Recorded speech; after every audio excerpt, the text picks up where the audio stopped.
Hi, everyone. I'm Gary Brode from Deep Knowledge Investing. We provide actionable investment ideas and timely market commentary to family offices, hedge funds, portfolio managers. We help people get better returns in the equity portion of their portfolios.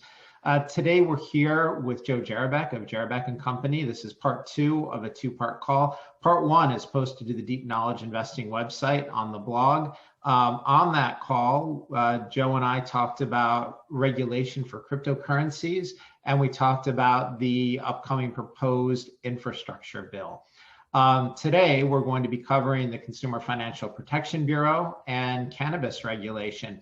For people who did miss the first one, Joe Jarabek is the president of Jarabek Company, a global governmental and business advisory firm which he founded in 2009. His firm works with both legislative and executive branches of government. Joe has over 20 years of experience as a political and business liaison at the state and national level. He's a former senior staff member on presidential races, and he's represented the United States at foreign diplomatic events. And he's been on the road with party nominees dating back to 1999. Joe, thank you for coming back for round two. Thank you. Happy to be here. All right. So we got great feedback last time. People were really interested in the infrastructure bill and in particular in cryptocurrencies. A lot of follow-up on that one. Today, let's start by talking about the Consumer Financial Protection Bureau. As you know, Deep Knowledge Investing is written on an alternative financial company, Anova. And there are concerns that whereas the Trump administration took a more laissez-faire approach to alternative finance and financial regulation, the new administration is looking at increasing regulation. Where do you see things shaking out? Right, absolutely. And I agree with that sentiment as well. I believe that they're approaching this in such a way that, and unfortunately, part of it is somewhat political, is there needs to be the new bad guy. The term rich has been used and has been beaten up, wealthy, et cetera, et cetera. The new tagline that they like, and thanks to some of the issues that our egos had, is giving them the tagline for this are family offices. And I think through that, to your point, they're going to take a very aggressive approach to this. And it's one thing too, if there were just individual statements that were made over the course of time, but we're starting to see story after story come out in regard to this. And I think it's also catching the eyes of the politicians as well, because I'm getting, I won't discuss names, but members from both parties have been reaching out, asking questions, thoughts, doing a little bit of homework and background as it relates to family offices. So this is now something that's not just from an administrative standpoint, but also from a legislative standpoint, I believe now is an issue and something that's will continue to be an issue through the next year. All right, so Joe, you're actually bringing up something that would be new for Deep Knowledge Investing followers or subscribers. Typically, when we've looked at finance, it's either been the large banks or most recently, like I said, the alternative lenders who in general lend to the non-prime space, the near prime space or the subprime. These are less affluent people. You're talking about regulations related to family offices who are by definition some of the wealthiest people in the country. So let's go into a little more detail on what's going on in your part of the world before we move on to the financial services companies that serve the less affluent. What's going on in the family office space?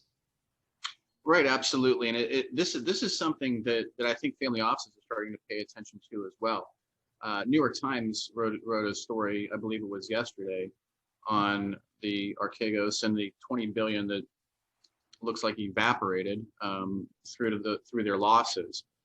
Family offices are getting concerned, and they should be, because depending upon how far they want to go with this, whether it's rolling back the Trump tax plan or whether it's specifically going after family offices via rules and regs, family offices need to definitely be engaged in paying attention to what's going on right now, and definitely having conversations with elected officials about this, because we're somewhat, I believe, heading up to a crossroad where what we know as a family office today may not be a family office a year or two from now if they move in the direction that we think that they're likely to move in the direction they've been moving thus far, which should be absolute cause for concern for a family office. Okay, that's helpful on the general side. Just so you know, on the Deep Knowledge Investing Board of Advisors, we have 4 different family office people. And the reason for that is because we serve family offices, they have specific needs, and we want to make sure that we have people on staff who are attuned to their needs. So let's talk directly to those 4 people who run family offices, work for family offices, manage money for family offices. What would be the 2 or 3 specific things that you see coming down the road that they should be aware of, be prepared for, be thinking about now?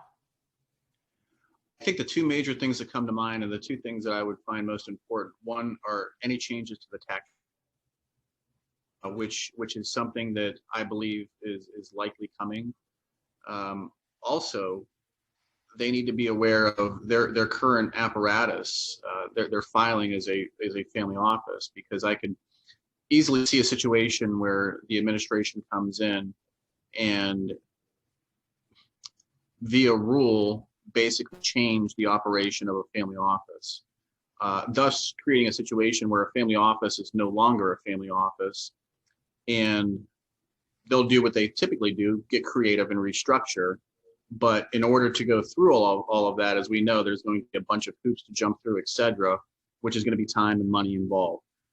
So I am less than optimistic as it relates to where family offices sit and the way that government is looking at them and the potential actions of government moving forward.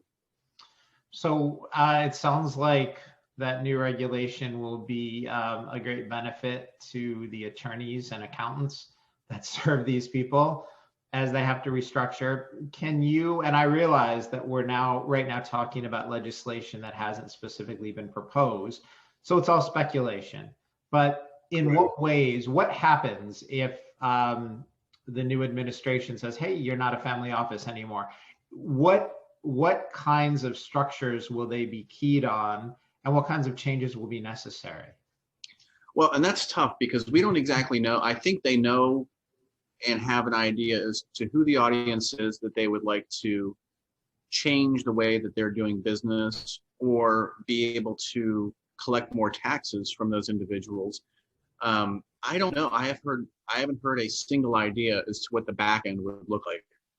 They've identified in their mind what is a problem, but there's been no solutions that have been proposed yet. So with that being the case, I think that we're entering somewhat of a choppy waters, if you will, and some dark territory ahead that I think people need to really, really be paying attention.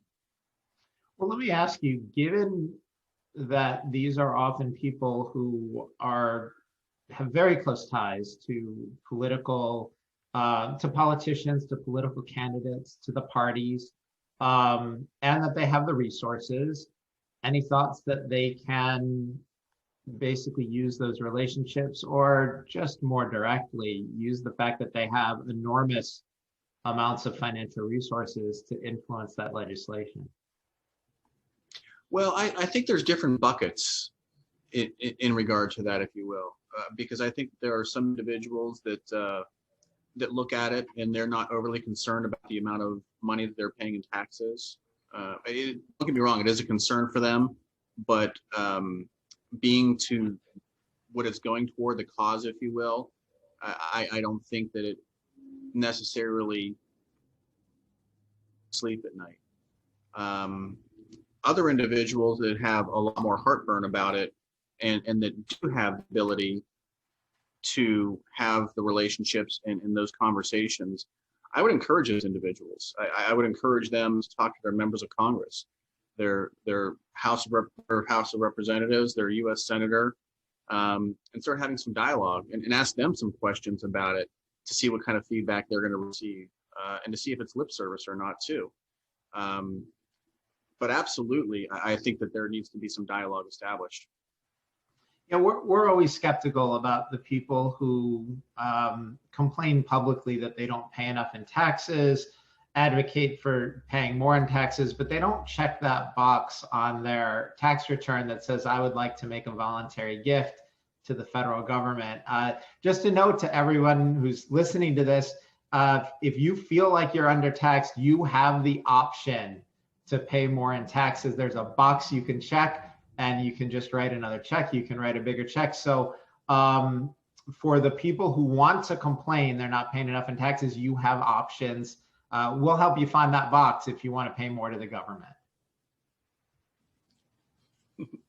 Well, I think something else interesting, Gary, to look at too, and as you had mentioned the subprimes and that side of the market, I believe it was HUD earlier this week just released $5 billion for low-income housing that they're hoping to serve some 70,000 plus individuals across the country with this money. We're already seeing the beginnings of that, and money being available to those that typically may have issues with credit or history that may make it a little more difficult for them to lend and borrow money. It's now moving in the direction where things are loosening up, and those individuals should be able to start borrowing more than they have historically. The question is how far is it going to go and how long is it going to last? Okay, so Joe, let's shift the conversation in that direction because you make a great point.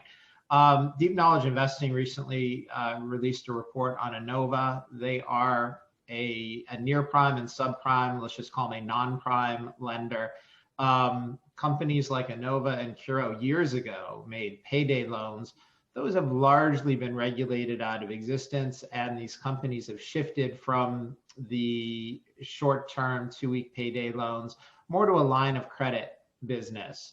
And the reason they did that is because there were all kinds of regulations saying, hey, the APR, the annualized interest rate on these loans is too high. And there are now articles talking about the high rate on these lines of credit. There are rumors that certain states are going to try to limit that to 36%, which would make the business model not necessarily so profitable. And there are rumors that the Consumer Financial Protection Bureau is going to be at the forefront of trying to create national regulations. What are you seeing in this area? Absolutely. This has been what now, a decade, 2 decades long now fight, if you will, with payday lenders and individuals in that industry. And it's a state-by-state battle. It's yin and yang. There's times where things work out for them. There's times where things do not work out for them. With the CFPB involved, I think they're going to take a heavy hand toward this. I really, really, really do.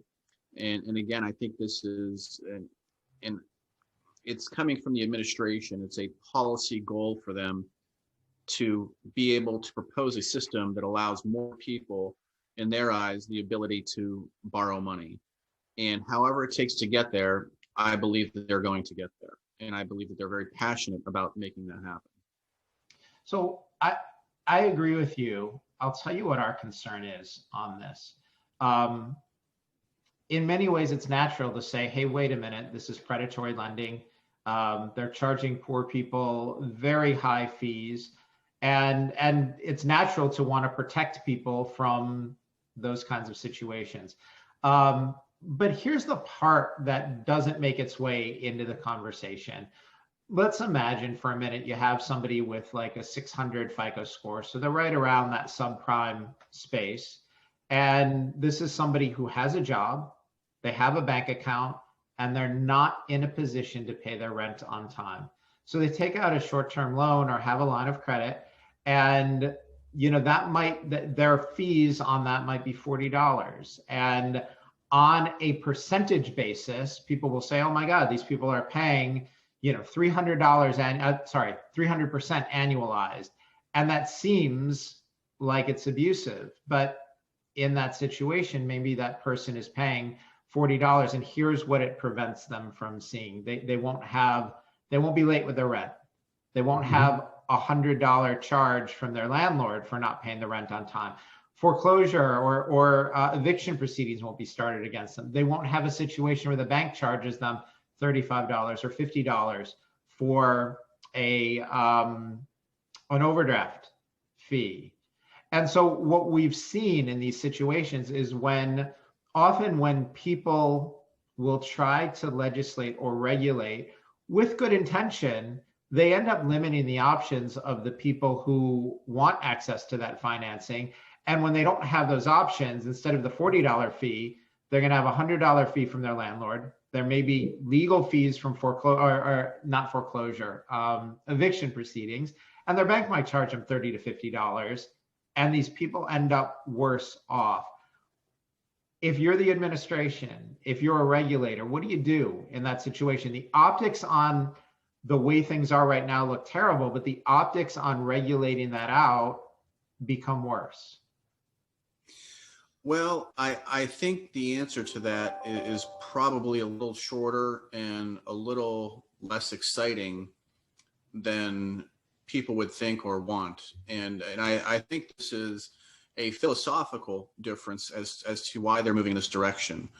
The idea, the premise that they can create situations for people, individuals, in their eyes, more individuals to have access to that capital than letting the free market take control. Because to your point, and I agree with you wholeheartedly, individuals that are going that route, it is a necessity. It is because it is needed.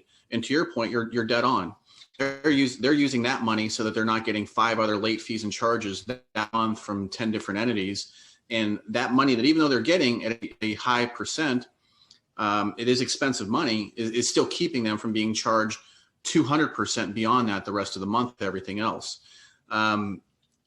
I think that they're looking at it as they can regulate, in their eyes, of having a happy median of making it available for more individuals while putting some rules and regulations in that make it much more difficult for the companies that are doing business in that space to actually operate. And who knows how many of them stick around when it's all said and done. We'll see how far they go, but I could easily see a situation where some of those folks that have been doing business for years, based off of what the CFPB may do, could easily run them out of business. And that market could easily shrink up just due to rules and regs, shrinking the market unnaturally. Right, and that's something that concerns us as well. If they run the alternative lenders out, what are they counting on JP Morgan to lend to the subprime space? We'll see what happens. I don't know that they're geared up for that kind of collection activity. Well, it's interesting you mentioned that. I had a conversation with Senator Brown's office. Senator Brown chairs the banking committee in the Senate. And this kind of parlays into our next topic, but it is also pertinent to this topic. And what they had mentioned to me was the infrastructure bill is their single most important priority that they're looking to move through that committee and get done. And there are some other smaller pieces as well. But I think people would be very shocked when you look at what their priorities are and what they're looking to move on versus what they would move on. Some people are going to have a little bit of a rude wake-up call, and I think that's a little foreshadowing into our next topic. Yeah, let's move the conversation on. Let's talk about cannabis. We've got 2 key questions for you on this. Question number 1, we have a situation where marijuana in most forms is federally illegal, but individual states are making it legal. Can you do that? Can you, as a state, decide you're going to ignore federal law and override it? The second question is, because it's illegal on the federal level, any bank with a national charter can't take the business of a cannabis company. So how do we make it so that when these are legal businesses, they have access to the banking system? Well, and that's just it, because with every state that is involved in either medical or recreational marijuana, every single state will tell you the exact same thing. The biggest hurdle they had to overcome was the banking piece of this, and how do you work around that? Now, if the banking were allowed and were legal, in my opinion, the industry would explode. I mean, it's already growing by leaps and bounds. But if you're able to add that piece to the industry continues to take off at record rates. The problem being, and I think this is, unfortunately, I hate to be the bearer of bad news for any of your folks that are invested in cannabis, is there was a bill, a banking bill, bipartisan bill that was voted out of the House that is now moved over to the U.S. Senate. Sherrod Brown is the chair of the banking committee as to where this bill is heading. According to his senior staff, this is not even on their radar, i.e. they're not going to touch it this year, and there's a small percentage they actually do touch it next year. So unfortunately, I think there was a lot of excitement built up around what was happening in Washington on the banking side of this, but all the read that I'm getting is it's all for nothing. They seem to think that there's not many members that are talking about it. They're not hearing about it much in their districts. And it just, for them, doesn't seem to be an issue, and therefore is going to be shelved due to other things that are taking priority. I'm surprised to hear that, only because legalization does seem to be a popular issue. And it's popular really in many ways on both sides of the aisle. I think there's a large Democratic constituency that likes it. It's also very much a libertarian goal. The free markets people are saying don't regulate this either. So there would be appeal, I think, on both the Democratic side and a lot of the free market swing voters in that. Why not? I mean, this would be an easy thing to pass. What's the holdup? It makes total sense, but again, I think it goes down to looking at the overall agenda of the administration and what they're looking to move in the sequence in which they're looking to move those things as well. The infrastructure bill for them, that's for election issue. They're banking the midterms on it. They're Texas Hold'em all in on that issue. Until they get through that, I think many other things that they're looking at just do not take a priority. It's unfortunate because it does have bipartisan support in the House. It seems right now, unfortunately, the Senate is the body that is being the stickler with it as we speak. Here's an interesting question for you. And this sort of goes beyond the investing area of things, but from a social point of view, it is worth discussing. There are a large number of people who are in prison for drug crimes. What happens to those people if the crimes that they committed end up being retroactively made legal, right? If somebody is in prison for a drug crime and then later the United States decides, okay, this isn't really a crime anymore. Technically, those people broke the law when they broke the law, but is there going to be some sort of clemency? Is there going to be an opportunity for people who broke a law that's no longer a law to be released early? I see that being an issue, yes, and I see it being more of a state issue than a federal issue. There may be some guidance from the feds on this, but what I foresee happening, because this just isn't a clemency issue, this is also a workforce issue. And with a lot of the challenges that CEOs are having right now, they're looking to hire people that they typically maybe wouldn't have before. Then you also have companies that have an ESG portion to their mission statement, et cetera. So they're looking to bring those people out of what the issues they had into the workforce. Certain states have already gone down this road to some degree, lessening infractions, lessening fines for these types of offenses. But I think there's two linchpins at the end of the day. The first of which is the change in classification of marijuana as a drug, and two, the banking piece.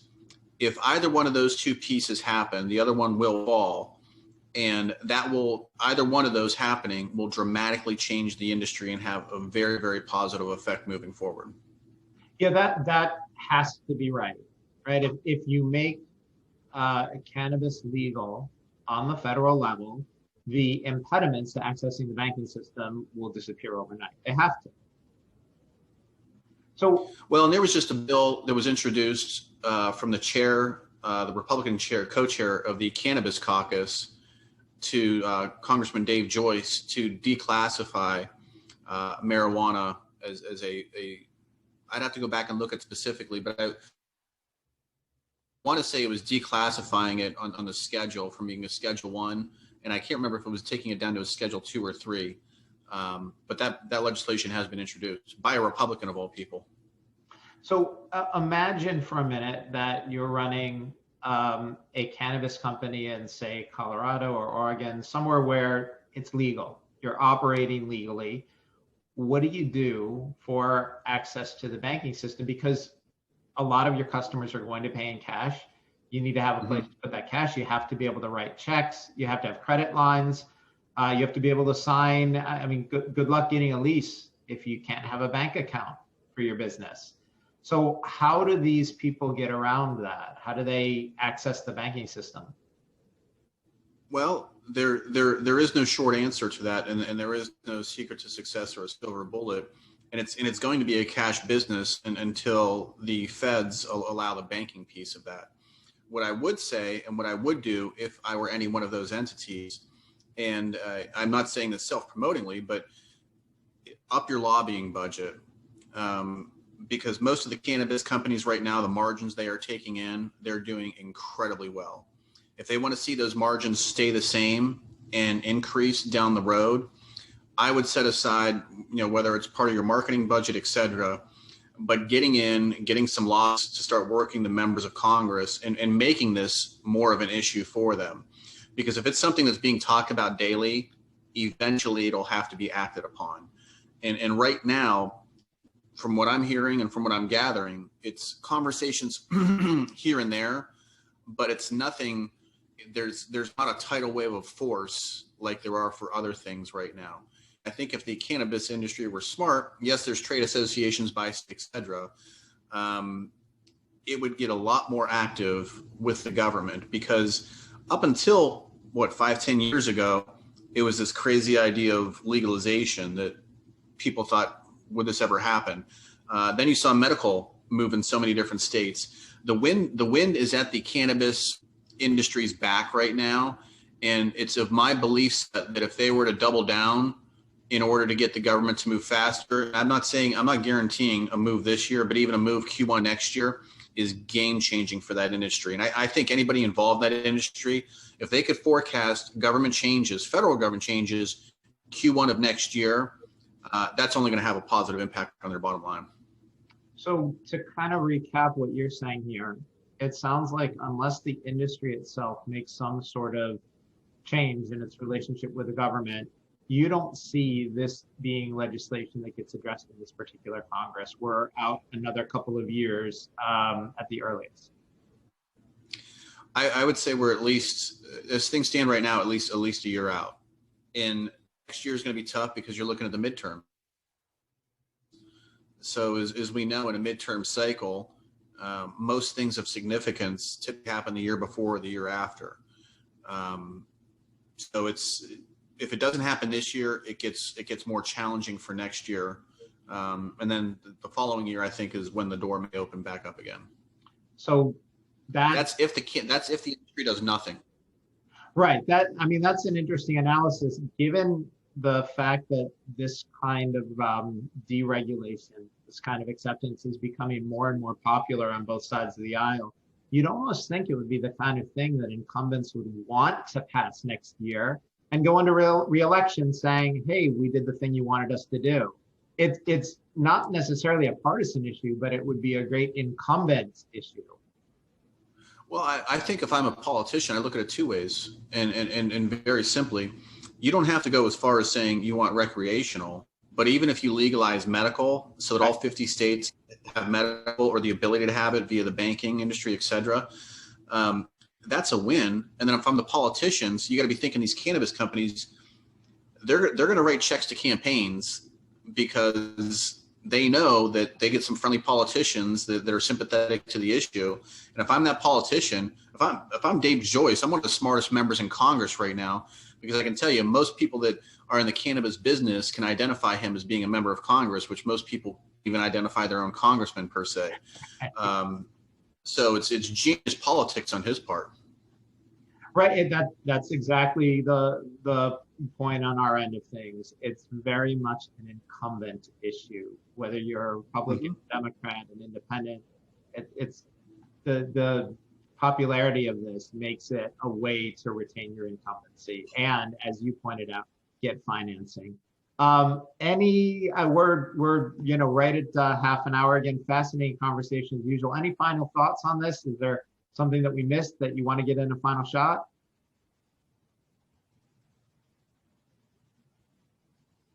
Joe? Oh, I apologize. I didn't know that was directed toward me. No, I think we covered pretty much everything that is noteworthy that I think individuals would find some interest in and some value in. And if there are any questions on the back end, happy to answer those. All right, terrific. Everyone, we're here with Joe Jarabek of Jarabek Company. For any of you who are interested in either his services, his thoughts, what he has to say, feel free to get in touch with me at ir@deepknowledgeinvesting.com, and we'll put you directly in touch with Joe. Joe, thanks so much for making the time twice now. We love having you on. Thank you so much, Gary. It's a pleasure being here and great talking with you. All right, thanks everybody.